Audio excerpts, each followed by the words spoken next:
दोस्तों, वित्त मंत्री निर्मला सीतारमण ने बुधवार को यानी कि कल कई ऐसे इम्पोर्टेंट कदमों का ऐलान किया जिससे लोगों के हाथों में ज़्यादा पैसा बचेगा।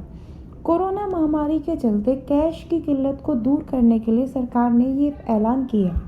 इन्हीं में से एक है टीडीएस और टीसीएस की दरों को घटाना। नॉन सैलरीड पेमेंट के लिए इनमें 25% की कटौती की गई है।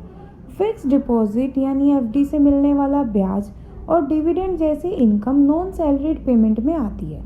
इस तरह की इनकम में अपने आप टीडीएस कट जाता है। 14 मई से टीडीएस और टीसीएस की जो नई रेट्स हैं वो इफेक्टिव हो गए हैं।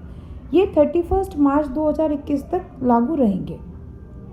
बुधवार को प्रेस कॉन्फ्रेंस में वित्त मंत्री निर्मला सीतारमण जी ने इसकी जानकारी दी थी।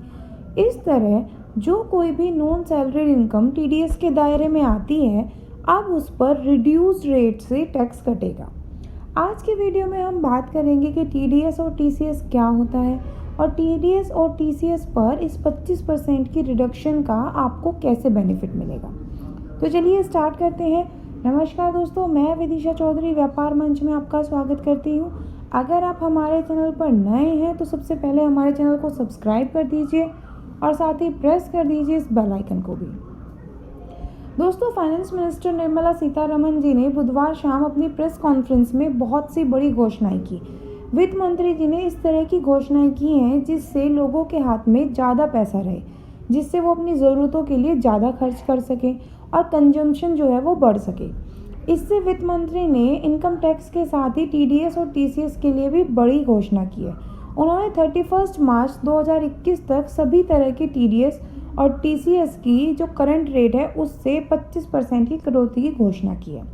टीडीएस की घटी हुई दर का लाभ कॉन्ट्रैक्ट के लिए पेमेंट, प्रोफेशनल फीस, ब्याज किराया, डिविडेंड, कमीशन, ब्रोकरेज एक्सेट्रा में भी मिल सकेगा।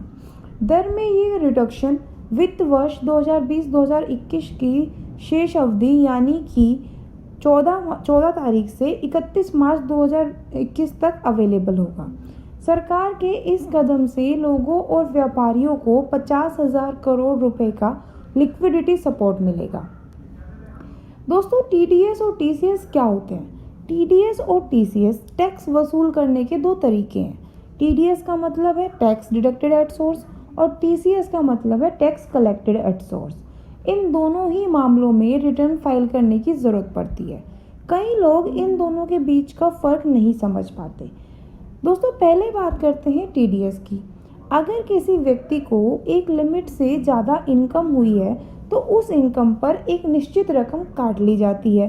टैक्स के रूप में काटी गई इस रकम को ही टीडीएस कहते हैं।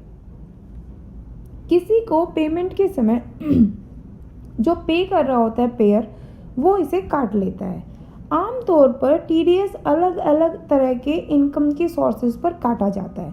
इनमें सैलरी, किसी इन्वेस्टमेंट पर मिलने वाला ब्याज, professional fees, commission, brokerage etcetera शामिल है। पेमेंट करने वाले व्यक्ति या ऑर्गेनाइजेशन पर टीडीएस भरने की जिम्मेदारी होती है। इन्हें डिडक्टर कहा जाता है। दूसरी ओर जो व्यक्ति टैक्स काट के जो रिसीट है वो लेता है या भुगतान प्राप्त करता है उसे डिडक्टी कहा जाता है। टीडीएस के रूप में काटी गई रकम को सरकार के खाते में जमा कराना ज़रूरी है। हर डिडक्टर को टीडीएस सर्टिफिकेट जारी करके ये भी बताना ज़रूरी है कि उसने कितना टीडीएस काटा और सरकार को जमा किया है। ये तो हमने बताया टीडीएस। आइए अब बात करते हैं टीसीएस की। दोस्तों, टीसीएस वह टैक्स है जो विक्रेता खरीदार से वसूलते हैं। ऐसा तब किया जाता है जब खरीदार उनसे कोई चीज़ खरीदता है। यहाँ ध्यान देने वाली बात यह है कि कुछ खास तरह की वस्तुओं के विक्रेता ही इसे कलेक्ट करते हैं, जैसे कि टिम्बरवुड, स्क्रैप, मिनरल, तेंदुपत्ते एक्सेट्रा। इस तरह का टैक्स तभी काटा जाता है जब पेमेंट एक लिमिट से ज़्यादा होती है। यह स्रोत उन लोगों से लिया जाता है जो पेमेंट करते हैं। खास वस्तुओं की बिक्री करने वाले इसे कलेक्ट करते हैं। दोस्तों, टीडीएस और टीसीएस क्या होता है ये तो हमने डिस्कस कर लिया। आइए अब जानते हैं कि फाइनेंस मिनिस्टर ने जो रियायतें दी हैं टीडीएस और टीसीएस को लेकर वो क्या है और कितनी है। 14 मई से टीडीएस और टीसीएस की जो नए रिड्यूस्ड रेट्स हैं वो इफ़ेक्टिव हो रहे हैं और ये 31 मार्च 2021 तक लागू रहने वाले हैं। इनमें जो आती हैं रिडक्शंस वो हैं इंटरेस्ट ऑन सिक्योरिटीज़, जिनमें जो पहले से रेट चला आ रहा है वो 10% है, जिसको अब रिड्यूस रेट जो हो गया है वो 7.5% का हो गया है। वहीं डिविडेंड पर जो 10% का लगता था वो भी अब 7.5% हो गया है। Interest other than interest on securities पर भी 10% को घटाकर 7.5% कर दिया गया है। पेमेंट ऑफ कॉन्ट्रैक्टर्स एंड सब कॉन्ट्रैक्टर्स, उसको जो 1% था इंडिविजुअल एंड एचयूएफ्स के लिए उसको 0.75% कर दिया गया है और 2% जो बाकियों के लिए था उसको 1.5% कर दिया गया है। वहीं insurance commission and payment in receipt of life insurance policies का जो 5% का एग्जिस्टिंग रेट टीडीएस का था उसको घटाकर 3.75 यानी 3.75% कर दिया गया है। Payment in respect of deposit under national saving scheme जो था 10% उसको भी घटाकर 7.5% कर दिया गया है। Payment on account of repurchase of units by mutual fund और यूटीआईज जो 20% का था उसको घटाकर 15% कर दिया गया है।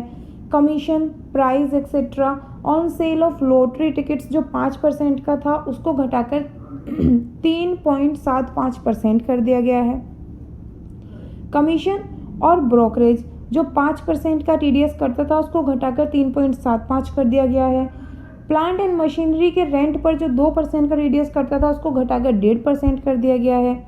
इमूवेबल प्रॉपर्टी के रेंट पर जो 10% का टीडीएस करता था उसको घटाकर 7.5% कर दिया गया है। Payment for acquisition of immovable property का जो 1% का था उसको 0.75% कर दिया गया है। इंडिविजुअल और एचयूएफ के द्वारा रेंट की पेमेंट पर जो 5% का टीडीएस करता था उसको घटाकर 3.75% कर दिया गया है। Payment for joint development agreements जो 10% का था उसको घटाकर 7.5% कर दिया गया है। फ़ी फॉर प्रोफेशनल और टेक्निकल सर्विसेज, रॉयल्टी एक्सेट्रा जो 2% होता था उसको घटाकर 1.5% कर दिया गया है और अदर्स के लिए जो 10% था उसको घटाकर 7.5% कर दिया गया है। Payment of dividend by mutual funds जो था जो 10% की दर से कटता था उसको घटाकर 7.5% कर दिया गया है।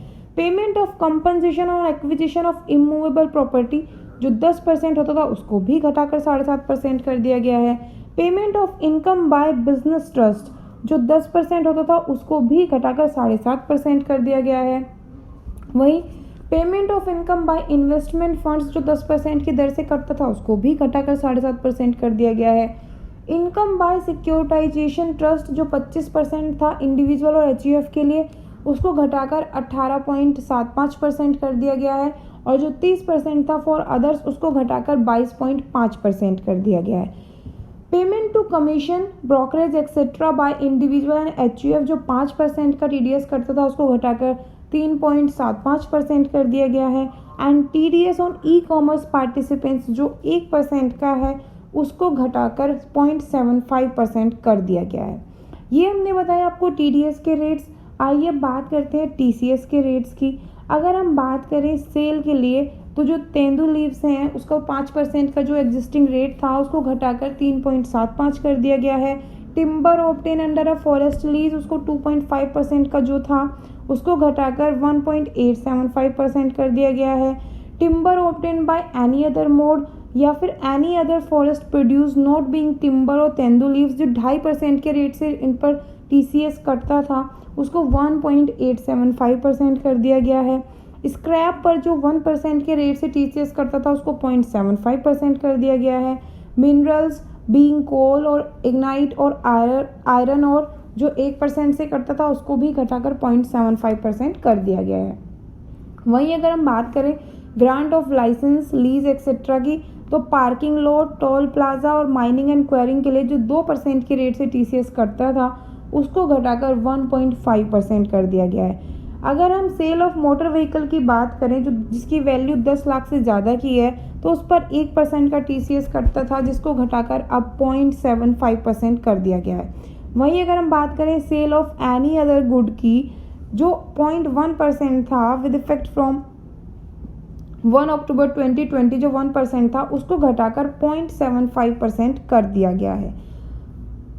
दोस्तों वित्त मंत्री की घोषणा के मुताबिक 14 मई 2020 से 31 मार्च 2021 के बीच नॉन सैलरी टैक्स पेयर्स के लिए ये 25% तक की छूट दी गई है। इससे आपके पॉकेट में ज़्यादा पैसे बचेंगे। फॉर एग्ज़ाम्पल, अगर किसी को बैंक से ब्याज के 10 लाख रुपए मिले, अब ब्याज पर जो TDS है वो 10% का है।